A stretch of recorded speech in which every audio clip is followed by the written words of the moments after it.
जेव्हा एखाद्या अत्यंत महान विचारवंताचा किंवा थोर तत्वज्ञानाचा वारसा पुढे न्यायचा असतो ना, तेव्हा समाजात साधारणपणे एक विशिष्ट पद्धत रूढ झालेली दिसते. हो, म्हणजे आपण अनेकदा बघतो की भव्य स्मारके उभारली जातात. अगदी बरोबर. आकाशाला भिडणारे पुतळे उभे राहतात किंवा आजूबाजूला डोळे दिपवणारी रोषणाई केली जाते. आणि वर्षातून एकदा एखादा मोठा उत्सव साजरा होतो. हो ना. आणि एका अर्थाने समाज अशी समजूत करून घेतो की चला, आपली ऐतिहासिक जबाबदारी पार पडली. पण ह्या सगळ्या झगमगाटात तो जो मूळ विचार असतो ना, तो मात्र कुठेतरी हरवून जातो. खरंय. आणि आजच्या आपल्या या सखोल चर्चेत आपण अशाच एका प्रचंड मोठ्या आणि ऐतिहासिक विरोधाभासावर प्रकाश टाकणार आहोत. नक्कीच. कारण आज आपल्या चर्चेचा जो मूळ दस्तऐवज आहे तो अत्यंत दुर्मिळ आणि तितकाच शक्तिशाली आहे. हो, हा दस्तऐवज म्हणजे 3 डिसेंबर 1954 रोजी रंगून येथे डॉक्टर बाबासाहेब आंबेडकरांनी दिलेलं भाषण आहे. ज्याचं नाव होतं बौद्ध धर्माचे पुनरुत्थान करा. 28 राष्ट्रांचे प्रतिनिधी जमले होते. 28 राष्ट्र. बापरे, हा आकडाच खूप मोठा आहे. अगदी. आणि या एवढ्या मोठ्या आंतरराष्ट्रीय समुदायासमोर उभे राहून डॉक्टर आंबेडकरांनी केवळ स्तुतीसुमने उधळली नाहीत, तर अत्यंत परखड शब्दांत संपूर्ण आंतरराष्ट्रीय बौद्ध समुदायालाच आत्मपरीक्षण करायला लावलं. म्हणजे त्यांनी थेट आरसाच दाखवला सर्वांना. हो ना. बौद्ध धर्माचा प्रसार, भारतातील त्याचा लोप आणि भविष्यातील त्याचे पुनरुत्थान या 3 मुख्य सूत्रांवर हे भाषण आधारलेलं आहे. आणि या अत्यंत महत्त्वाच्या दस्तऐवजाच्या खोलात जाण्यापूर्वी एक पूर्वसूचना देणं मला इथे खूप गरजेचं वाटतं. हो, ती पूर्वसूचना महत्त्वाची आहे. आपण ज्या मूळ ऐतिहासिक भाषणाचं आज विश्लेषण करत आहोत त्यात तत्कालीन धार्मिक व्यवस्थांवर, विशेषतः ब्राह्मणशाही, कर्मकांडे आणि काही विशिष्ट हिंदू प्रथांवर अत्यंत थेट, तर्कशुद्ध आणि परखड टीका करण्यात आली आहे. बरोबर. तर आपल्या या सखोल चर्चेचा उद्देश कोणत्याही विशिष्ट विचारधारेचे राजकीय किंवा धार्मिक बाजूचे समर्थन करणे अथवा तिला विरोध करणे हा अजिबात नाहीये. नक्कीच. आपला उद्देश फक्त समजून घेणं हा आहे. अगदी. एका ऐतिहासिक मंचावर एका जागतिक दर्जाच्या नेत्याने मांडलेले विचार, त्यांचे तर्क आणि तथ्य कोणत्याही हस्तक्षेपाविना अत्यंत तटस्थपणे समजून घेणं हे या विश्लेषणाचे एकमेव उद्दिष्ट आहे. कारण इतिहास जसा घडला तो त्याच स्वरूपात समजून घेणं नेहमीच आवश्यक असतं. ही तटस्थता ऐतिहासिक अभ्यासात अत्यंत महत्त्वाची असते. तर मग आपण थेट त्या मंचावर जाऊया. चालेल. आता डॉक्टर आंबेडकरांनी भाषणाची सुरुवातच एका अशा मुद्द्याने केली ज्याने तिथे उपस्थित असलेल्या अनेकांना नक्कीच अस्वस्थ केलं असेल. असं काय बोलले ते सुरुवातीलाच? त्यांनी थेट सिलोन म्हणजे आजचं श्रीलंका आणि ब्रह्मदेश यांसारख्या स्वतःला बौद्ध धर्माभिमानी म्हणवणाऱ्या देशांच्या आचरणावर बोट ठेवलं. हो, आणि त्यांनी तिथे दिलेले उदाहरण खरोखरच आश्चर्य करणारं आहे. म्हणजे दस्तऐवजात असा उल्लेख आहे की सिलॉनमधील श्रीमंत स्त्रिया धर्मासाठी मोठ्या प्रमाणावर देणग्या देतात. हजारो रुपये गोळा केले जातात. पण तो पैसा नेमका कुठे जातो? हाच तर खरा मुद्दा आहे. धार्मिक उत्सवांच्या वेळी घरांना आणि झाडांना विजेचे दिवे लावून सजावट करण्यात तो पैसा उधळला जातो. अगदी. आणि इथे मला मगाशी सुरुवातीला मांडलेल्या त्या विरोधाभासाची आठवण येते. हो ना. पण मला एक प्रश्न पडतो इथे. मानवी स्वभावच असा आहे की ज्या गोष्टीवर आपली श्रद्धा असते तिचा आनंद व्यक्त करण्यासाठी आपण उत्सव साजरे करतोच. बरोबर आहे. मग यामध्ये इतकं चुकीचं काय होतं की डॉक्टर आंबेडकरांना आंतरराष्ट्रीय मंचावर हा मुद्दा असा स्पष्टपणे मांडावा लागला? कसं आहे, वरवर पाहता उत्सव साजरा करणं ही अत्यंत सामान्य गोष्ट वाटते. पण डॉक्टर आंबेडकरांचा आक्षेप या उत्सवावर नव्हता, तर त्यामागील प्राधान्यक्रमाच्या चुकीवर होता. म्हणजे पैशाचा वापर चुकीच्या ठिकाणी होतोय असं. अगदी. आणि तत्वज्ञानाची विसंगती सुद्धा. त्यांनी अत्यंत स्पष्टपणे निदर्शनास आणून दिलं की ऐश्वर्य, शोभा आणि भौतिक डामडौल या गोष्टी भगवान गौतम बुद्धांना मुळीच पसंत नव्हती. अरे वा, हा मुद्दा खूपच तार्किक आहे. हो ना. ज्या महापुरुषाने अत्यंत साधेपणाचा मार्ग दाखवला त्याच्याच अनुयायींनी त्याच्या नावाने असा निरर्थक खर्च करणं ही एक वैचारिक प्रतारणाच आहे. बरोबर. आणि दुसरी आणि अधिक महत्त्वाची गोष्ट म्हणजे साधन संपत्तीचा अपव्यय.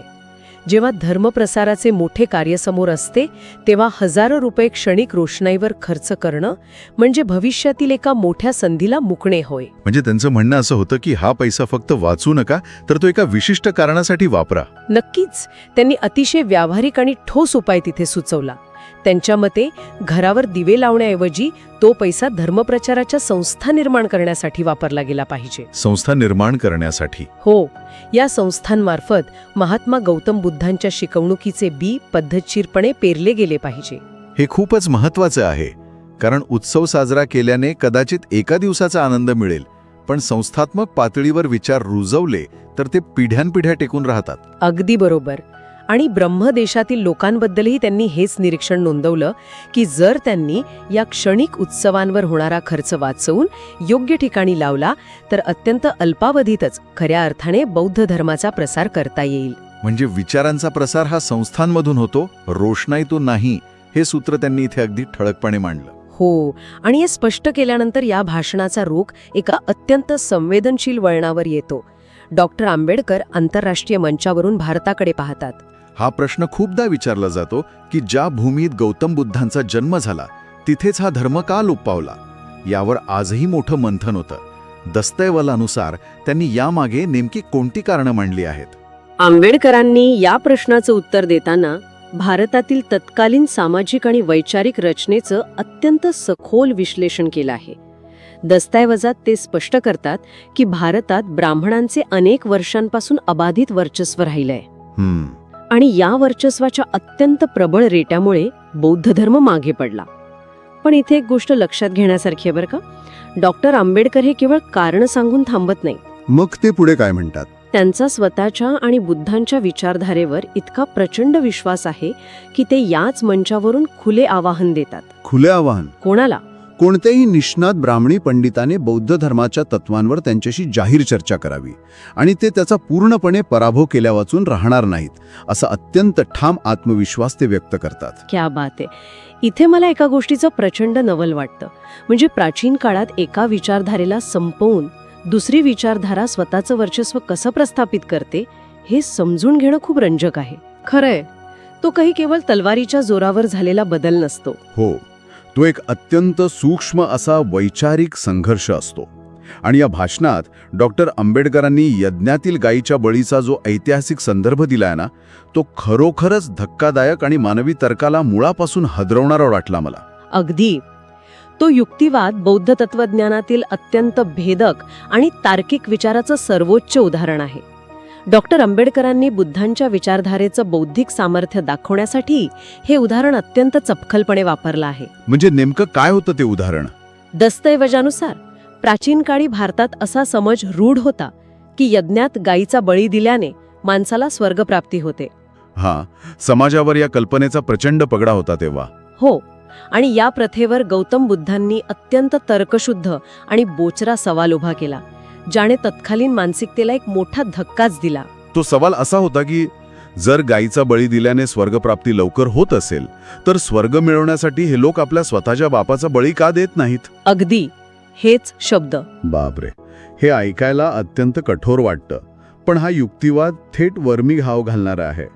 या एका प्रश्नाने संपूर्ण परंपरेचा पोकळपणा उघडा पाडला. आणि हेच बौद्ध धर्माचं सर्वात मोठं बलस्थान आहे. अंधश्रद्धेवर केवळ टीका न करता त्यामागच्या तर्कालाच मुळासकट उखडून टाकणे. म्हणजे जर नियम अ लागू होत असेल तर तो नियम ब ला का लागू होऊ नये, असा हा निव्वळ तार्किक प्रश्न होता. अगदी बरोबर. आणि या ऐतिहासिक संघर्षातून डॉक्टर आंबेडकर एक अत्यंत विस्मयकारक निष्कर्ष काढतात. कोणता निष्कर्ष?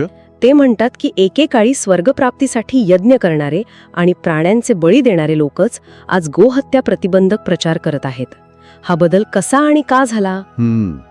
हा विचार करण्यासारखा प्रश्न आहे. तर आंबेडकरांच्या मते हा गौतम बुद्धांच्या अहिंसा तत्वाचाच एक खूप मोठा आणि ऐतिहासिक विजय आहे. हे विश्लेषण खरंच चक्रावून टाकणारे आहे. म्हणजे एक विचारधारा जरी वर लोप पावलेली किंवा पराभूत झालेली वाटत असली तरी तिची मूळ तत्वे जशीच्या तशी दुसऱ्या व्यवस्थेने स्वीकारणे भाग पडलं. हो ना. बौद्ध धर्म भारतातून लोप पावला असं आपण म्हणतो, पण आंबेडकरांच्या मते त्याच्या अत्यंत महत्त्वाच्या मूल्यांनी प्रतिस्पर्ध्यांनाही बदलण्यास भाग पाडला. हा एक वेगळ्याच प्रकारचा विजय आहे. अगदी बरोबर. हा एक मोठा वैचारिक विजय होता.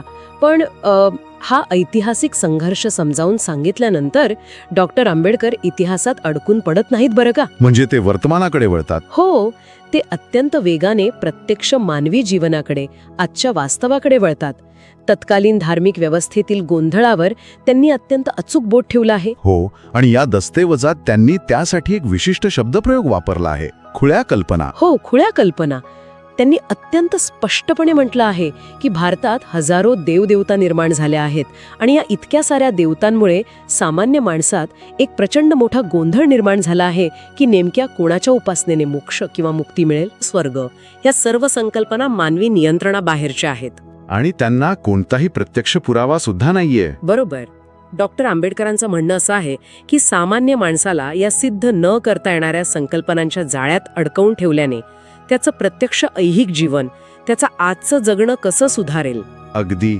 एखाद्या महाकाय यंत्रणेचं उदाहरण घेतल्यास हे अधिक चांगल्या प्रकारे समजेल. जेव्हा एखाद्या संगणकाला किंवा ऑपरेटिंग सिस्टमला एकाच वेळी हजारो परस्पर विरोधी कमांड्स दिल्या जातात, तेव्हा ती यंत्रणा गोंधळते आणि शेवटी हँग होते.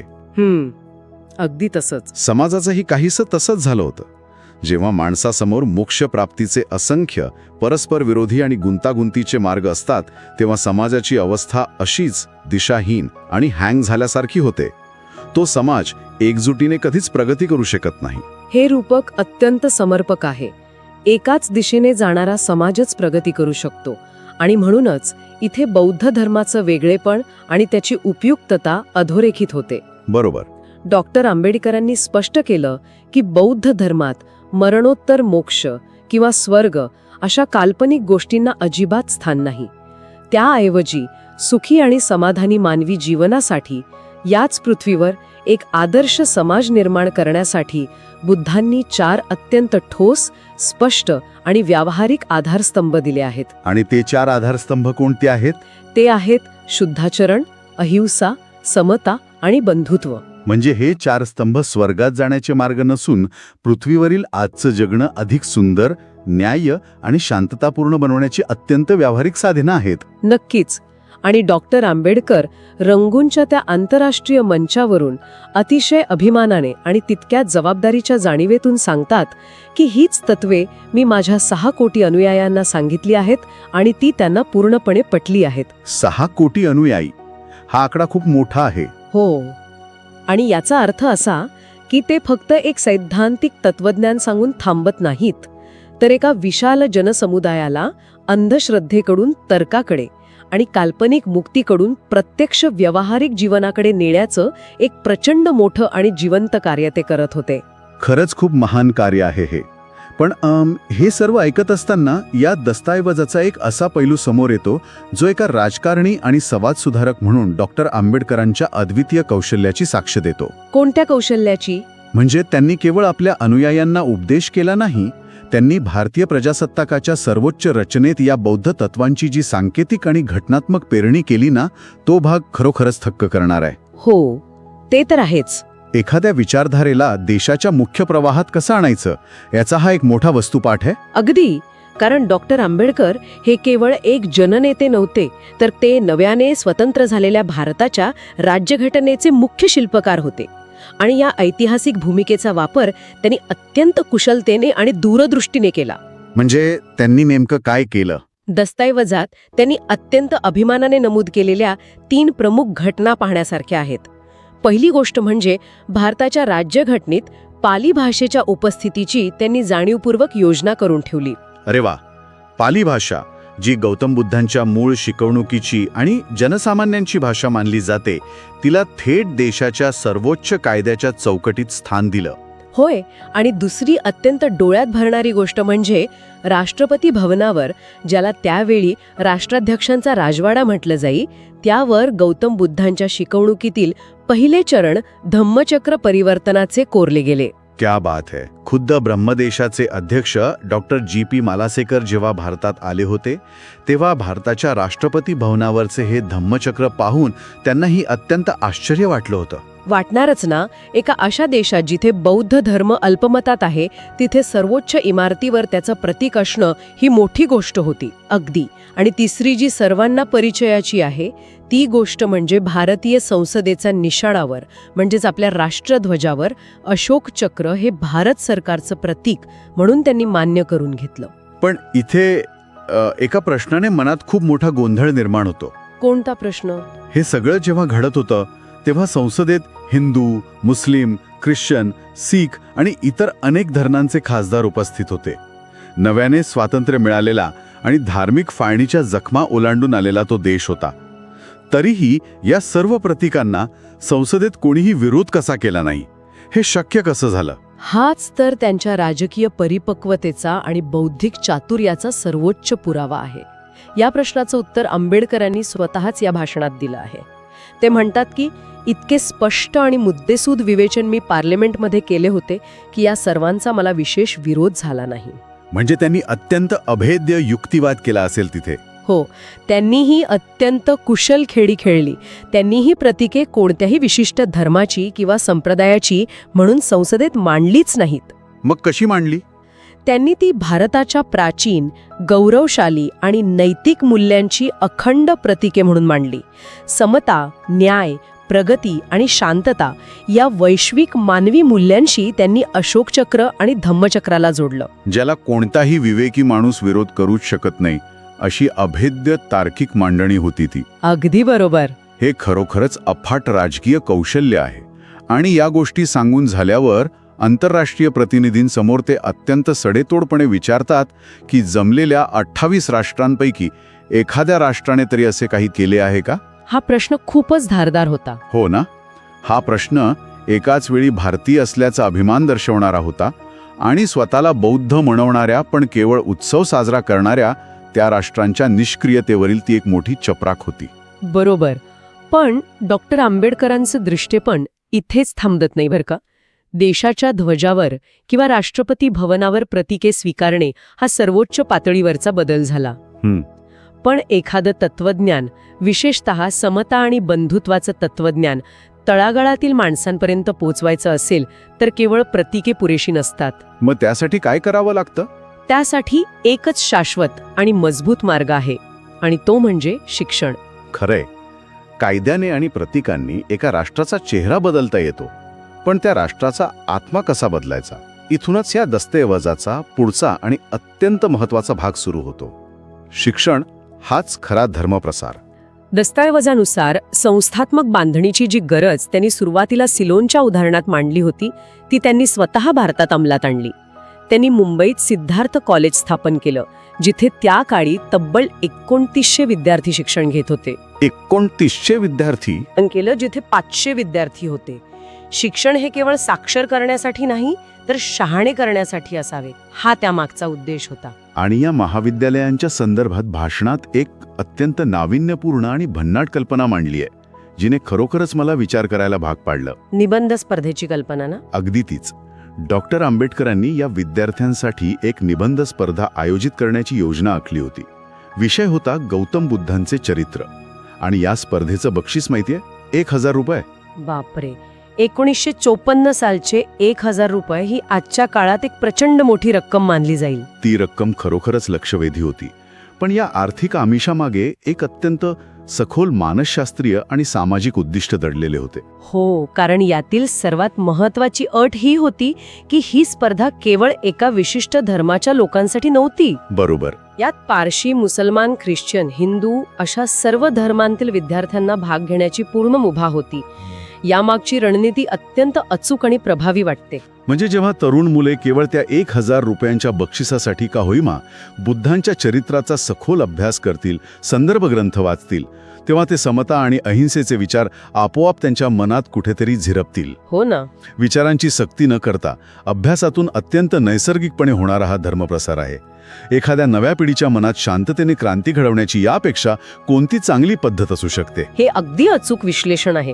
यालाच खऱ्या अर्थाने संस्थात्मक पेरणी म्हणतात. नुसते हजारो रुपये खर्च करून घरांवर दिवे लावण्यापेक्षा विचारांची ज्योत हजारो विद्यार्थ्यांच्या डोक्यामध्ये प्रज्वलित करणं कधी अधिक फलदायी ठरतं. नक्कीच. पण या सगळ्या अवाढव्य शैक्षणिक कार्यासाठी पैसा उभा करणं ही काही सोपी गोष्ट नव्हती.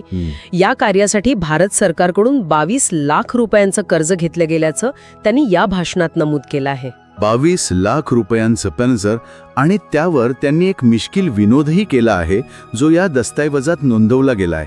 कोणता विनोद? ते म्हणतात, हे मी मरेपर्यंत फेडीन की नाही याची मला शंकाच आहे. आणि दस्तऐवजात पुढे कंसात स्पष्टपणे हाशा असे लिहिलंय. अरे वा. या एका छोट्याशा वाक्यानं त्यांच्या व्यक्तिमत्वाचा एक वेगळाच पैलू आपल्यासमोर उलगडतो. एवढ्या मोठ्या आंतरराष्ट्रीय मंचावर एवढ्या अत्यंत गंभीर आणि ऐतिहासिक विषयावर बोलतानाही ते स्वतःवर विनोद करू शकत होते. हे त्यांच्या पारदर्शकतेचं आणि त्यांच्यातील एका निखळ माणसाचं लक्षण आहे. त्यांनी भविष्यातील योजनाही तिथे स्पष्ट केल्या. जर पुरेसा पैसा जमा झाला तर केवळ महाराष्ट्र मर्यादित न राहता दिल्ली, मुंबई, कलकत्ता आणि मद्रास यांसारख्या भारताच्या प्रमुख शहरांमध्ये बुद्ध विहारे बांधण्याचा त्यांचा व्यापक मानस होता.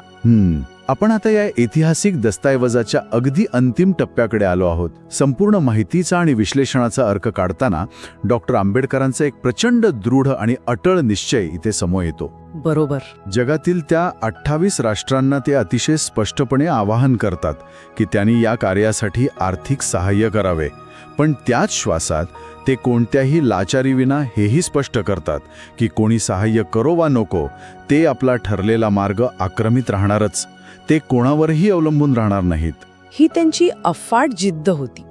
आणि भारतामध्ये हा विचार का रुजेल, इथेच त्यांना आशा का वाटते, हे सांगण्यासाठी त्यांनी भाषणाच्या शेवटी एका अत्यंत सुंदर आणि मातीशी जोडलेल्या रूपकाचा वापर केला आहे.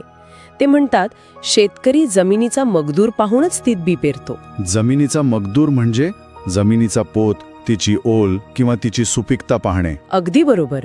आंबेडकरांच्या मते भारताची ही जी जमीन आहे, इथला जो समाज आहे, तो बौद्ध धर्माच्या प्रसारासाठी म्हणजेच समता, न्याय आणि बंधुत्वाच्या मूल्यांसाठी अतिशय अनुकूल आणि सुपीक आहे. इथल्या माणसांना या विचारांची तहान आहे. फक्त तिथे योग्य बी पेरणे आणि त्याची संस्थात्मक मशागत करणे गरजेचे आहे. हे रूपक खरोखरच खूप अर्थपूर्ण आणि सकारात्मक आहे. या संपूर्ण दस्तऐवजाच्या सखोल प्रवासानंतर सुरुवातीला आपण जो मुद्दा मांडला होता त्याची पुन्हा एकदा प्रकर्षाने आठवण येते. महान व्यक्तींचे पुतळे उभारणे किंवा त्यांच्या नावावर केवळ उत्सव साजरे करणे हे समाजासाठी नेहमीच सोपे असते. पण त्यांचे विचार प्रत्यक्ष कृतीत आणणे, ते जगणे अत्यंत कठीण असते. आणि डॉक्टर आंबेडकरांनी आपलं संपूर्ण आयुष्य ते विचार जगण्यासाठी, ते शिक्षण संस्थांच्या माध्यमातून जनसामान्यामध्ये रुजवण्यासाठी आणि राज्यघटनेच्या माध्यमातून ते देशाच्या सर्वोच्च पातळीवर प्रस्थापित करण्यासाठी वेचलं. म्हणूनच या सखोल चर्चेच्या शेवटी एका अत्यंत महत्त्वाच्या प्रश्नावर विचारमंथन होणं मला इथे गरजेचं वाटतं. कोणता प्रश्न? डॉक्टर आंबेडकरांच्या अथक प्रयत्नांमुळे आणि त्यांच्या दूरदृष्टीमुळे आज आपण पाहतो की संसदेच्या निशाणावरील अशोक चक्र किंवा राष्ट्रपती भवनावरील धम्मचक्रासारखी भव्य प्रतीके आपल्या देशाने स्वीकारली आहेत. शैक्षणिक संस्थांचाही आज देशात मोठा विस्तार झाला आहे. पण यातून एक अत्यंत बोचरा प्रश्न निर्माण होतो. एखादं राष्ट्र जेव्हा अशी महान तत्त्वज्ञानाची प्रतीके छातीवर अभिमानाने मिरवतं, तेव्हा खरोखरच समता, बंधुत्व, अहिंसा आणि शुद्धाचरण ही 4 मूल्य त्या समाजाच्या दैनंदिन आचरणात पूर्णपणे झिरपली आहेत का? की डॉक्टर आंबेडकरांनी ज्यांच्यावर टीका केली त्या परदेशातील अनुयायांप्रमाणेच आपणही फक्त या प्रतीकांचा आणि भव्यतेचा उत्सव साजरा करण्यात धन्यता मानत आहोत? हा प्रश्न खरोखरच विचार करायला लावणारा आहे. आणि त्याहूनही महत्त्वाचं म्हणजे डॉक्टर आंबेडकरांनी ज्या शिक्षणाकडे एक नैतिक मूल्यांचा प्रसाराचं साधन म्हणून पाहिलं होतं, ती आजची शिक्षण व्यवस्था खरोखरच तशी मूल्य रुजवत आहे की ती केवळ एका व्यापारी यंत्रणेचा भाग म्हणून राहिली आहे? नक्कीच. 3 डिसेंबर 1954च्या या अत्यंत प्रभावी आणि ऐतिहासिक दस्तऐवजाच्या सखोल अभ्यासानंतर हे प्रश्न अधिकच प्रकर्षाने आपल्यासमोर उभे राहतात. यावर नक्कीच एक सखोल आत्मपरीक्षण होण्याची गरज आहे.